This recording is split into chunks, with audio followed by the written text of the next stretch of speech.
Welcome to Your Gal Friday, a podcast about female leaders, innovators, and rule breakers. Each week, your hosts, Kate and Phoebe, will shine a spotlight on an amazing gal and talk about what we can all learn from her. Brought to you by Gal's Guide to the Galaxy. Welcome to the first episode of Your Gal Friday. I'm Kate Chaplin.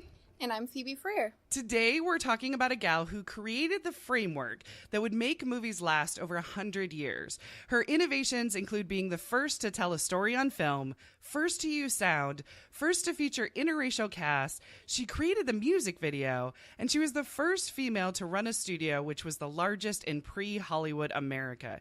Yet there's a strong chance you've never heard of her. Today, we are talking about your gal, Alice Guy Blache. I am so excited to be talking about Alice because you and I are both filmmakers. I mean, that's actually how I found you originally, Kate, because you recorded a talk about women directors, and after I heard you speak about that, it really, touched my heart, and then I reached out to you. Yeah, I'm really excited about that. And then you responded to me, which made my entire year, and now we're here. Well, your message to me made my entire, day, life, year. This is why you reach out to other people in your field. This is why especially you reach out to other women. Exactly. So Alice's film career is certainly something to be really remembered and admire. She made her first film when she was 23, which I thought was really amazing because I'm actually 23 right now. Nice. Yeah. And she managed to make films, start her own production studio, and raise 2 kids, all while there was still the stigma about independent women who are more than just housewives. Exactly. So, Kate, when did you first learn about Alice? It was actually just 4 years ago, which is a crying shame because I've been studying film since I was 10 years old. I actually started with Charlie Chaplin and I checked out every book that my local library had. There was no books on Alice. There was no mention of her. And I went to UCLA for film school. And again, there was no mention of her. When I was asked to give a talk of what it's like to be a female director at a university, which is the video that you saw and emailed me, which is awesome. But when I was asked to do that, I started panicking inside. Me speak for, thousands of female directors. How dare I?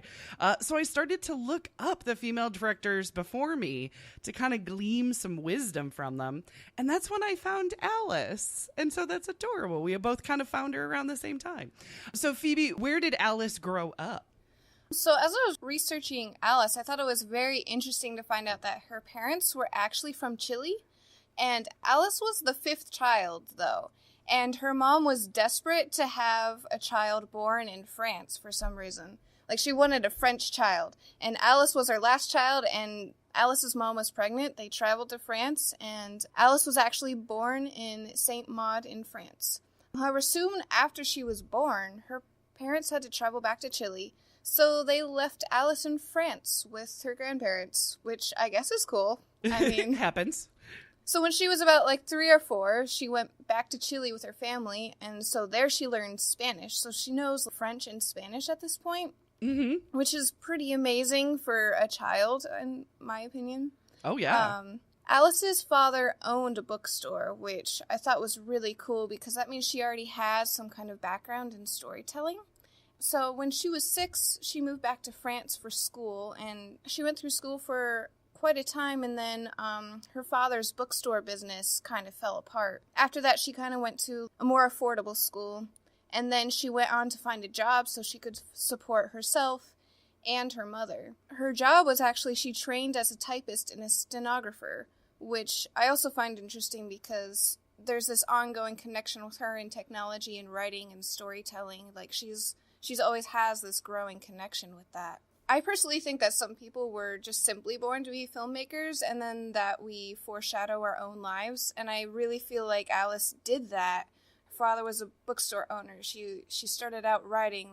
Those are the little things that if she was a movie, these would make it to her movie because it's foreshadowing what she's eventually going to become, which I think is really cool. Absolutely. It lays the framework for herself. Yeah. Totally, yeah. So, Kate, what do you think made Alice aspire to be a filmmaker in the first place? How did she even hear about film? Because it really wasn't that common at this point. Right, exactly. Research shows that while she was working as a secretary at the Gaumont Film Company, which at that time was just still photography. They had not made into the leaps and bounds of film just yet. But she attended a Lumiere Brothers event that showcased moving pictures, film. And the movie that they showed was workers leaving the Lumiere plant in Lyon. And something just clicked inside Alice that it would be more exciting to tell a story in a moving picture. So she asked her boss at Gaumont for permission to make a film on her own time, and she made The Cabbage Fairy, which is considered by many to be the first narrative or the first story film. Though some historians argue, because there was a narrative film by Gaumont himself, and there was one by Georges Méliès very close to that same time. Basically, like, everybody saw the Lumiere video and went, let me try something. Right. So, it's up to contention. But, we're going to say it's the first narrative film. Right. Just because we're going to see a repeating cycle of her not getting credit for what she has done. However, if you Google things, because we Google things all the time, if you Google it, the first narrative film that comes up is The Great Train Robbery in 1903 by Edwin S. Porter. But The Cabbage Fairy was made in 1896. So if you can do basic math, you can kind of tell which one was first. Right. It is important to note, though, at this time in history when we're talking about, film was brand new. It wasn't even an industry that we know today. It was something that was seen that would never make money and having no commercial value. So records and documents and all that kind of stuff wasn't important. And I guess you can say having no commercial value. Well, if you're an indie filmmaker, times haven't changed much. Oh, the truth hurts. Oh, snap. So painful jokes aside, though, the records of films and the fact that the films themselves were even saved from the 1890s, they were not seen as something with a shelf life. So what events led her to pursue film, Phoebe? Well, I think Alice pursued film partly out of necessity, partly out of curiosity and creativity. The photography company she worked at went out of business, but Alice saw the potential in moving pictures. And she had the mind of an inventor and an imagination of an artist. And that's a dangerous mix if you're asking me, because watch out, world. Alice is coming through. She's a filmmaker. Those are still the essential things you need to be a filmmaker, and she had it from day one. Oh, yeah, absolutely. The combination of inventor and imagination of an artist. Oh, yeah. Fiercely, standover world. Yeah, exactly. So what did Alice do to prepare herself to be a filmmaker? I think courage. That is probably the one-word explanation that I would say from the research. I mean, according to her autobiography, she said, "Gathering up my courage, I timidly proposed to Gaumont that I would write 1 or 2 short plays and make them for the amusement of my friends. If the developments which evolved from this proposal, which is the global success of the motion picture business, it could have been foreseen, then I probably would have never obtained this agreement. My youth, my lack of experience, my sex all conspired against me." But she also looked at what her fellow early filmmakers were doing, and she incorporated those elements. She used what the Lumiere brothers and what Méliès were doing, but she was brave in combining those elements, like hand tinting, and also combining dance and travel films. I think she used this beautiful balance of her father's work of being around books and storytelling, and also their seemingly travel lifestyle. I mean, it really gave her a unique and worldly view that prepared her to be a filmmaker. But how many films did she make? It is thought that Alice made over 1,000 films, which is amazing. It's incredible. It's absolutely incredible. I mean, the Lumieres made about 50 films themselves, and we know more about them than we do Alice. Yep. Georges Méliès made about 500 films, and Alice still made more than they did. D.W. Griffith made roughly 500 films. 22 of Alice's films were feature length. Nice. She was in the business for 25 years, and she made over 1,000 films. I read that she made between 1 and 3 films a week while she had kids. Like, that's incredible. Oh my goodness. There's no way I could do that. Me neither. I mean, I am ambitious, but man, that's a lot. But out of those roughly 1,000 films, only about 350 of them survive to this day. Yeah. But just looking at her IMDb page is crazy because you just scroll and scroll and scroll through all of these film names. You're like, oh my gosh, this is amazing. And I also took the liberty of looking at her her daughter has an IMDb page, and her daughter was in a few of her films as an actress, so I thought that was really cool. Oh, that's adorable. Yeah. I mean, I can't even imagine all of that, though. It's real dedication, and starting at Gauma and then becoming head of production, she owned her own production company and had children and made 1 to 3 films a week, like all at the same time. And she was 23. I mean, amazing. She blows my mind. She was the head of production from 1896 to 1906. And then her final film for Gaumont was the first biblical movie ever made, called La Vie du Christ, or The Life of Christ. And it's sometimes called The Birth, the Life, and Death of Christ. There was 300 extras employed. The film used sound and special effects, like double exposure. She went into filmmaking, and she's like, not only am I going to make a narrative, not only am I going to make a story, I'm going to, like, try new things, do stuff like double exposure, or techniques like running the film backwards. Like, I was like, how did you think of doing these things? Because I can go and watch a movie. Oh, okay, I can recreate that. But how often do I go, oh, I wonder if I can do this random thing that nobody's ever done? How often does that happen? Not often. It doesn't happen that often. She's just amazes me, honestly. That just further shows that she not only had a brain for storytelling, but a technical brain as well with the ingenuity, which is still to this day the magical mix that we all need to make movies. Absolutely. In 1907, she became the production manager for Gaumant's operations in the United States, and then she married Herbert Blache. In 1910, Alice and Herbert and George A. Maggie started their own studio, the Solax Company, in Flushing, Queens, New York City. They became immensely successful in the first couple of years, and then they moved to where many of the early film studios were based, pre-Hollywood, and that was Fort Lee, New Jersey. Solax soon became the largest pre-Hollywood studio in America. This place was really cool. It was an all-in-one operation, in-house film processing, stages with glass roofs, state-of-the-art stages, set fabrication work, costume departments, and administrative offices. I would have loved to see pictures, floor plans, and just be in this building in today's day and age. Totally. Oh my gosh. And at Solax, Alice had this large sign that said, "Be natural." But by the time film came around, theater was definitely more a well-known storytelling medium than film.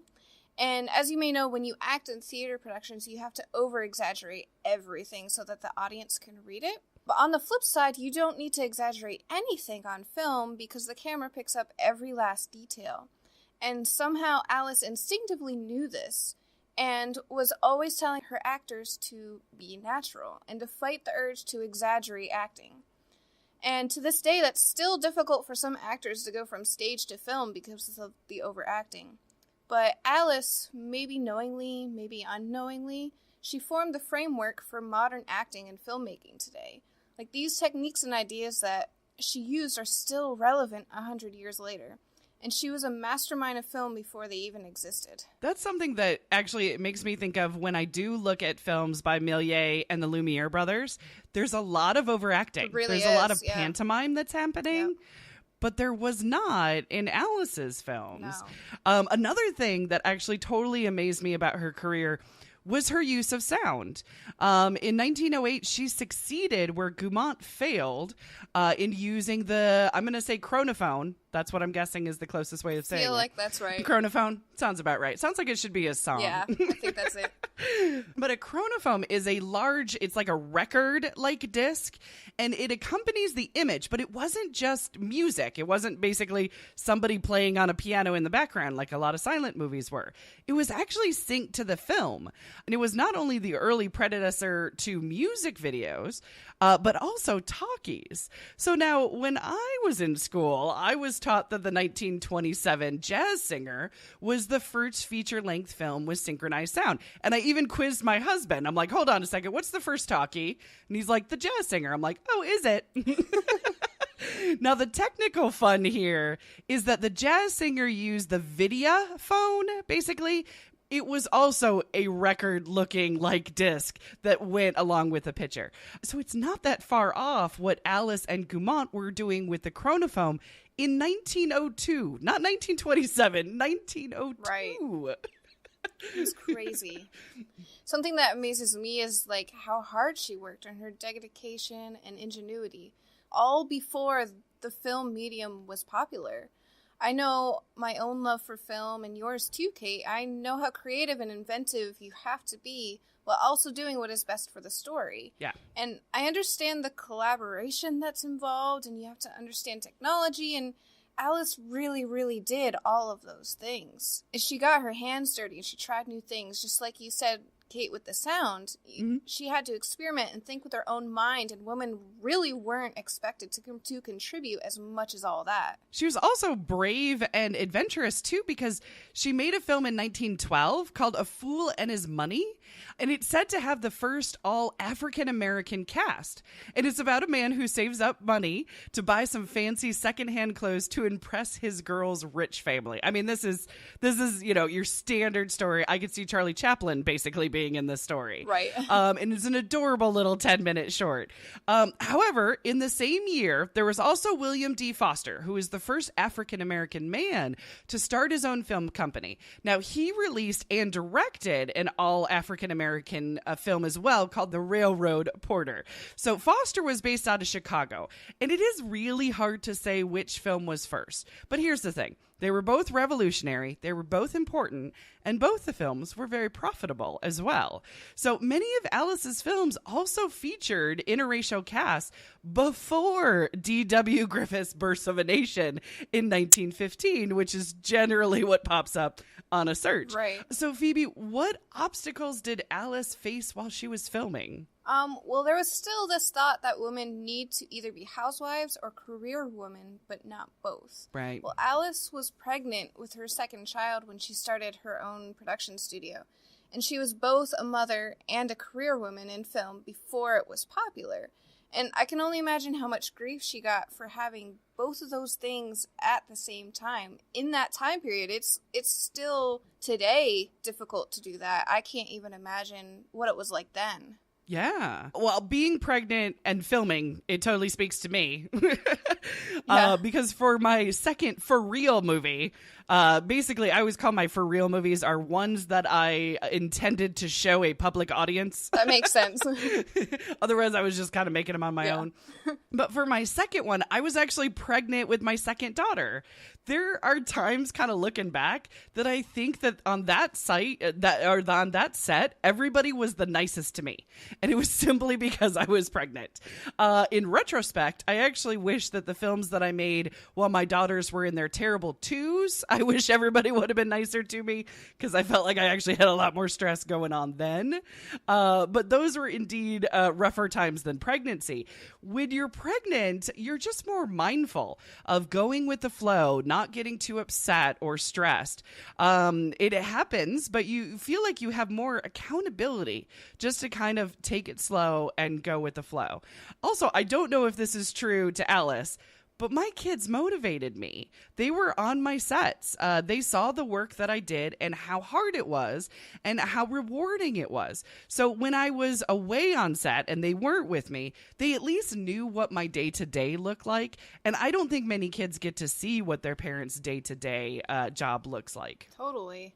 I mean, that's really cool. That's actually something I'm hoping to strive for in my future is that kind of thing. Another obstacle that Alice faced, for better or for worse, when she went into film business with her husband, she made him the director of the company of Solak so that she could focus on the aspects of filming she loved the most. Like, she made him the director. He wasn't already the director. Like, that was her handing him, here you go, I'm letting you do this for me kind of thing. Exactly. I can handle this, but I'm better over here, so you're going to do this. Right. Exactly. So they worked together on a lot of projects. But he went off and he was like, oh, I'm the director of this company. I'm going to go start my own now, too. Mm-hmm. So they were both competing and working together on so many different projects. I kind of was like, I was talking to my gram before we recorded this podcast. I was like, I wonder why Alice and her husband, like, split up. Like, because they split up down the line. Let me guess. He had a big ego. He wanted all the fame. And then he, like, went off and cheated on her or something. Mm-hmm. Well, I do some research, and guess what? He started competing with her, and he found this actress and had an affair with her, and then they were only married, like, 10 years, if my math is correct. Yeah.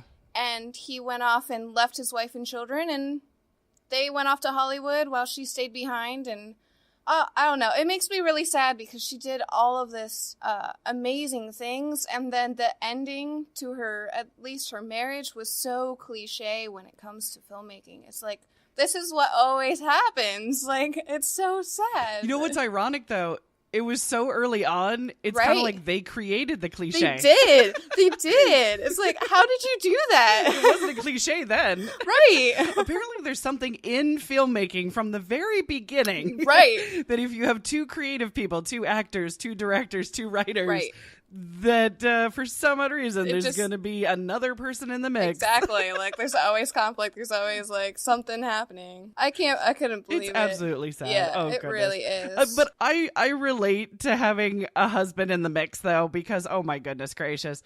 My first few films, I hadn't... It can all work out, like, in the end, right? Like... It can. Yes, mine is a happy story. Yay. Like, mine is not, oh my goodness, my husband also ran away with an actress. No, he's still here. But he was involved in my first few films, and I had him involved in brainstorming and problem solving. He was the person that I would bounce ideas off of because, I didn't have a network then. Right. I put him down as my executive producer on the first films that I did because in my mind, he was paying for them. Right. I was a stay-at-home mom. I was working on writing. There was not checks coming in for writing. So I felt that he had paid for them. But by the third film, I just realized that it wasn't a good idea for either of us to be in that high stress environment. I needed him to be able to be the supporter on a rough day and not the cause of a rough day. Right. That makes total sense. You need somebody to vent to, somebody who wasn't there so that you can over-exaggerate if you need to about the badness of the day. So I feel for Alice. I mean, I feel for her, not only being left by, her husband for another woman, but I also feel for the bad investments that, they caused her to close her studio and stop making films. I mean, that kind of leads us into... What do you think she could have done differently, if she could have? I mean, as an outsider looking in, like, if I was Alice, I would have paid more attention to the business side of things, because I get the feeling that she kind of just left her husband do all that. She's like, I trust you, I'm just going to do my thing and be creative, you got the business side, everything will work out fine. Yeah. And so she didn't really have a knowledge of the business side. But she was really intelligent. She could have figured it out if she had seen it, Yeah.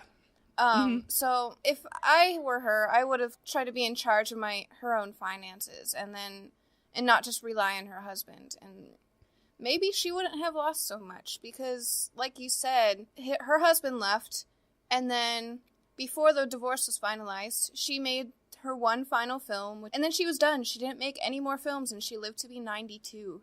That's a long time. That's a long life. Yeah, right? I mean, it's both understandable and sad that she trusted her husband and then everything fell apart. Right, exactly. Oh, yeah, absolutely. I also think that, if she would have been able to learn from her father's bankruptcy, right, with the book business, maybe she might have been able to prevent, Herbert's bad investments. Maybe. Who knows? But it's just also seems like the shame of it all kind of stopped her. There was the bad investments, but then also there was the affair.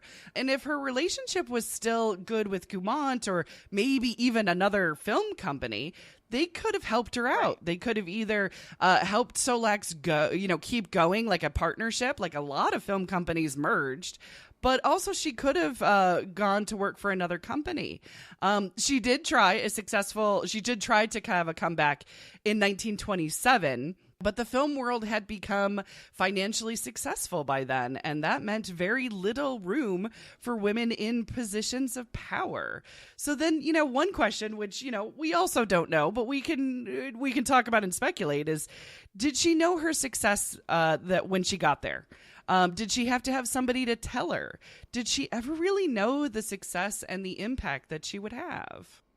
I mean, I feel like as a filmmaker, I don't always know in the moment if I'm a success or if I have an impact. But I feel like she was in filmmaking for 25 years. I feel like eventually she got a clue that, hey, I'm doing something really cool here. I have some sort of impact on this industry. 25 years is a long time. Absolutely. I'm pretty sure that eventually she realized it. After her divorce, she went back to France. Right. For like 2 years or something. And then she came back to the United States, and after she came back, she realized she had done something really great, but it was almost too late to tell the world because the industry had already moved on. They've already kind of forgotten about her. Like, she was like, hey, I'm Alice Guy Blache. And they're like, who? It's just really sad to think about that. Like, she kind of, and she lived long enough to kind of watch herself be forgotten. So yeah. I can only imagine how much that would impact on yourself. But since she saw herself being forgotten already, she wrote an autobiography about herself. I think it was almost like a self-defense mechanism so that somebody somewhere would still remember her down the road. Her daughter, I believe, actually found her book and helped publish it, so we can actually read it now. Right. That's what I read too. It was found after her death and translated as well. And I have never seen this book on a shelf. I have to go find this book out. Yeah, I have to go order it on Amazon or something. Yes. Yeah. But I can't blame her for writing a book and trying to preserve her own legacy because we still barely know about her today, and it's 100 years later, We should know more about her. Yeah, absolutely. I mean, for impact, I also think, as a filmmaker, we know that our projects are they become extensions of our children right. because we know what it takes to make them. And we do know how they influence others. We also know the brave choices that we have to take to just get them into the world. But the hard part is feeling like it matters. Right. That's a hard one for any filmmaker to know, let alone when film is being created, when it's, starting to become an industry. True. I think that Alice knew she was successful at the time because at least she was paying the rent. She could build a studio. You know what I mean? The studio was still standing. There was money coming in. But I'm sure that that hard truth, that names like Lumiere and Gaumont and Thomas Edison and Griffith, that they would be in the history books, but not hers. And I mean, my goodness, her last film was 1920. And she died in 1968. That is such a long time to see film. I mean, if you just think of film itself, from 1920 to 1968, it has become blockbusters have become a thing. Movies, the golden age of Hollywood has happened. You see this thing that you created become profitable, and you're not seeing any credit for it. So why do you think we don't study her in film history? I think that's a good question, and I can't really explain it, to be honest, because the more I research about her, the more I'm like, why are we not modeling everything we do off of this woman? Right, exactly. And the men who worked at the same time period as her got a lot of recognition, and yet, in the movie Hugo, when I first heard about Georges Méliès, I heard no mention of Alice, I mean, there's nothing in the books about Alice. There's nothing in the movies about Alice. I can't help but feel like, yeah, maybe men really are trying to push us women out of film, even though Alice and so many other women have such big influence on the industry. And I actually wanted to read this quote that Alice wrote in her autobiography, because I really feel like it just explains her stance on it and our stance on it very well, and I don't have to reword what she says. Not only is a woman as well fitted to a stage photo drama as a man, but in many ways she has a distinct advantage over him because of her very nature, and because much of the knowledge called for in the telling of the story and the creation of the stage setting is absolutely within her province as a member of the gentler sex. She is an authority on the emotions.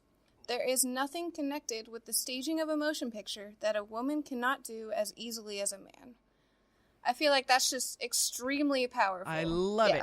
See, here's what boggles my mind. It's her many innovations, the length of her career, the amount of films. And I mean, I just wonder if the only reason why we don't study her in film history is because history is written by the victors. That's something that I learned a lot, right, especially when we look at war history. It's written by those who won. It's not written by those who did not. So the victors in this case are the Hollywood ones. They're not the ones at Fort Lee. They're not the innovators who set the groundwork. Sure, credit is given to inventors like Edison and Lumiere, but when it comes to filmmakers like Alice who took those inventions of other people and made it work, made it into a story, made it into a commercial product and gave it value, we remember Méliès, but we don't remember Blache. Méliès and Blache, they were both actually seemingly kicked out of the film industry that they helped create in the 1920s. They were kind of pushed aside. Both of them could not get work. But in 1929, Méliès was once again recognized for his work, and he was champion. I mean, the movie Hugo and the book Hugo is an example of finding Méliès again. And the Lumiere brothers also helped in this regard, too, of bringing him back to the forefront. Now, Gaumont was seemingly not there to help Alice come back to film in 1927, although the son of Gaumont, Louis Gaumont, did try to help Alice get the recognition she deserved in the 1940s. He helped her with speaking engagements and lectures and tours. But Méliès and Gaumont, that's overseas. That's very easy for American film history to be ignored. But Solax was an American film studio, and it was actually cited as being the largest in pre-Hollywood. So in the construction of that time, we remember D.W. Griffith, but we don't remember Blache. So I'm going to go on perhaps a controversial limb and actually go on a little bit of a rant. I'm going to blame Louis B. Mayer. That's what I'm going to do. I'm going to blame Louis B. Mayer. So a little bit of background on Louis B. Mayer, if you don't know. He started his career in 1907, which is right around the time that Alice came to America. He bought a vaudeville theater in Boston, then he bought 4 more. In 1914, he bought the exclusive rights to show Birth of a Nation, D.W. Griffith's film, and it made Mayer a lot of money. I mean, a lot of money. They actually said at one point they stopped counting how much money Birth of a Nation kept making. Oh my word. That's how much. It's crazy. But this allowed Mayer to move to Los Angeles and start his own film production company. Now, through mergers and deals and company transferring, it became MGM, or Metro Goldwyn Mayer, Mayer being him, of course, in 1924. Also part of that merger was Lowe's, the theater chain. Now, this means that MGM owned both the production and the distribution, and it actually created a monopoly for 24 years of the golden age of Hollywood. Yes, it was highly illegal and eventually stopped, but it was stopped after the golden age of Hollywood. So in 1927, Louis B. Mayer came up with the idea of the Academy Awards. It was to be an organized group to benefit the film industry. It would be a yearly presentation that would cement in people's minds the importance and, of course, the wholesomeness of the film industry. He was very much on the wholesomeness. Of course. Mayer was very protective of the film industry, but also how it was perceived. He's the one that created the star system that we still have. He controlled the stars, telling them where to shop, where to dine. He arranged marriages and photo ops, and he hid any possibly perceived negative behavior from the press. Some actors loved this. Some despised it. I can't blame that. Right? Exactly. Some of them called him a father figure. Some of them called him a dictator. Right. But Mayer was so influential on the film industry that his biographer, Scott Ehrman, said, quote, Mayer's view of America became America's view of itself. So for me, it's not hard to see how far-reaching Mayer's reach was. I mean, he ran a major studio. He ran the theaters that showed them, the stars that were in them, and to a certain extent, the awards that they received, oh my word. To showcase them, right? Right. So when we wonder why the history books, there is so much about D.W. Griffith at the birth of cinema and not Alice, well, Louis B. Mayer simply did not make his fortune off of her like he did Griffith. Oh, shocker. And Garbo. And Elizabeth Taylor and Mickey Rooney, right? So it's one of those things, it's money, it's loyalty, it's victory. All those things shape our history. And Louis B. Mayer had all those things when he was shaping what we remember about early film. So that's my rant on why I think we don't remember Alice. But luckily, there's this thing called Google, and there's shows like ours. Right. That can kind of lift the curtain and be like, no, there was somebody back here forgotten, and they can still be remembered. Absolutely. It's so interesting. I always have a mixed emotions feeling the Academy Awards every single year. Okay, I wanna laugh, and I'm glowing. I'm like, this is the best thing ever. Yeah. And 2 seconds later, I'm crying. I'm not even exaggerating here. I laugh and I cry every Academy Absolutely, Awards. I do too. Because it's like it's so beautiful. And it's so fake, but it's also so real. And what is it? Like, what is it, Yep. There's a kernel of truth wrapped in an advertisement. That's what I always say it is. Exactly. Yeah, that's perfect. It really is. When you talk about how it all started, it's like, oh, it's been like this from the very, very beginning. And one guy, it's always been about the money. Yes. And it's like, but Alice was about the story. She's always been a storyteller. Absolutely. And I think that's the beauty. That's the beauty of Alice. She should be every indie filmmaker and every filmmaker's role model, really. Yes. Oh, absolutely. Because she was about the art and craft and innovation of it. She had a business. Exactly. I mean, it's hard. I want to say she was very good at the business. However, the business folded because of bad investments. I'm not faulting her, though. Right. Right. No, totally and not. all of us have trouble with business dealings. My goodness. Even some of the most popular and successful businesses out there came on the heels of bankruptcy of failed businesses before that. So, but it's the fact that she wasn't allowed to come back.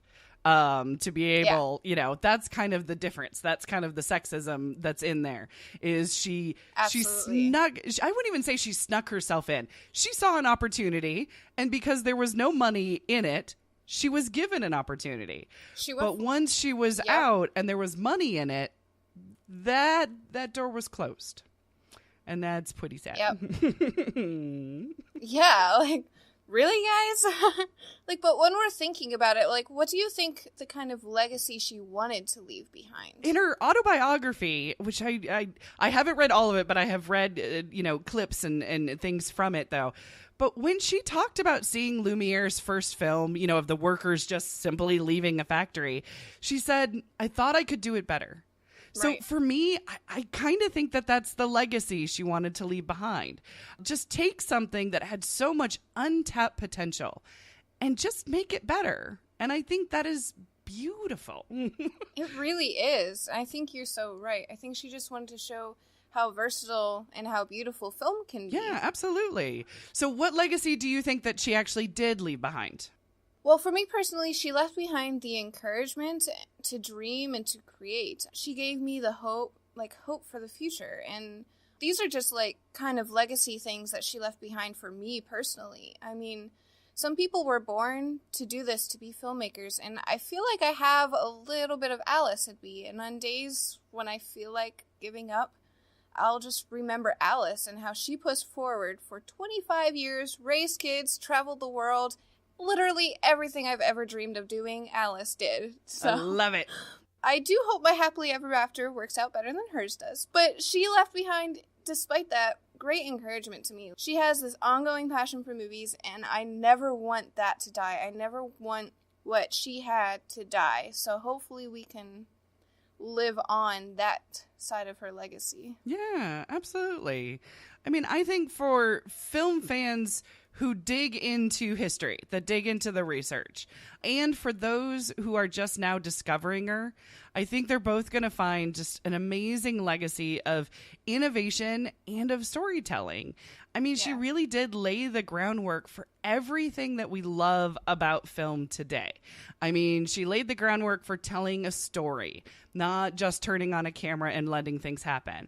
For natural acting, for not, overly dramatizing it. And for any innovation like special effects or sound in ways that incorporated telling a richer story. She didn't do it for the gimmickiness. She did it to tell a fuller story. I think she's a beacon to female filmmakers, that we actually did birth this industry.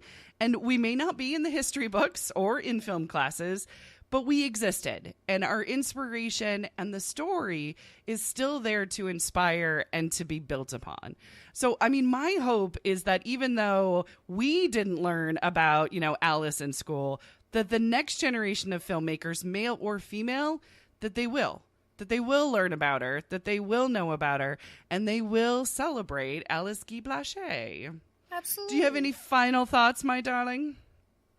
Alice is really inspiring. She's really inspired me, and I think it's really cool that there's this bug, so to speak, of filmmaking that just comes, and it's even though I never heard of Alice before I decided to be a filmmaker, I was like, no, this is what I want to do. This is how I feel about it, and I know that that's the same thing Alice felt about it. I know that's the same way you feel about it, and I think that's so cool that bug just kind of randomly comes inside of us. Is okay, here you are. Now go find people who are just like you. And finding those people is an incredible thrill to me. And I'm really thankful for everything Alice did, even though we don't really know much about her. Yeah, absolutely. I almost think that bug in a way kind of became tangible for me with Alice saying, I think I could do it better. I think that is the bug. I think that is the spark for any career aspiration. You see something and you think, I could do that better. It's not, I could do that, because I could do that. We say that about blasé things. You know what I mean? Be like, I could do that. That doesn't mean we're going to. Right. Most of the time, when we see something and we're like, I can do that better, that kind of pushes us into a creativity, into a career, into surrounding ourselves with our tribe, basically. Absolutely. Yeah. Because what's the point of doing something if you're not going to try to do it better than the previous person who did it? Yeah. And with your people. Yeah, absolutely. Us filmmakers, we're a crazy group, but at the same time, we get each other's crazy. So it's really nice. We're a tribe. Yeah, I love it. Well, that wraps it up for us. Thank you so much for listening to our first ever Your Gal Friday episode. You can find out more about Alice Guy Blache and our upcoming gals that we will be covering over at galsguide.org. So please subscribe, leave us a comment or a review, and share. For more information about this week's gal, or to check out our previous episodes, visit galsguide.org. To support the show, visit the Gals Guide Patreon page. We've got great perks like behind the scenes, early access, and private live streams. Thank you so much for subscribing to Your Gal Friday.